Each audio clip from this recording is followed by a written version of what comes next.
અંકલેશ્વર તાલુકાના ભડકુદરા ગામની ડમ્પિંગ સાઇટમાં ફરી એકવાર રહસ્યમય રીતે આગ ફાટી નીકળતા દોડધામ મચવા પામી હતી। 1.5 મહિનામાં ચોથી વખત આગ ફાટી નીકળતા તંત્રની કામગીરી સામે સવાલ ઉભા થયા છે।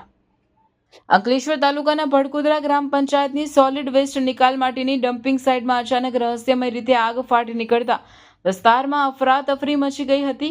આગના કારણે ભારે પ્રમાણમાં ધુમાડો ફેલાતા આસપાસના વિસ્તારોમાં વાયુ પ્રદૂષણનો ગંભીર ખતરો ઊભો થયો છે।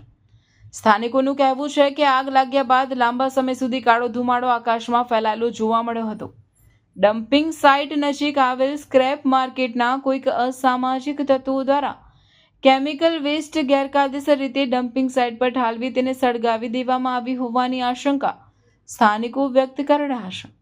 અત્રે ઉલ્લેખનીય છે કે ગત તારીખ 10 ફેબ્રુઆરી અને 23 ફેબ્રુઆરી અને 6 માર્ચની રાત્રિએ પણ આ જ ડમ્પિંગ સાઇટમાં આગ ફાટી નીકળી હતી। ત્યારે વારંવાર લાગતી આગ શંકા ઉપજાવી રહી છે અને તંત્રની કામગીરી સામે પણ સવાલો ઊભા થયા છે। ખેડૂતોએ જણાવ્યું હતું કે આગના કારણે આસપાસ આવેલા ખેતરોમાં તેમના ઊભા પાકને નુકસાન થઈ રહ્યું છે।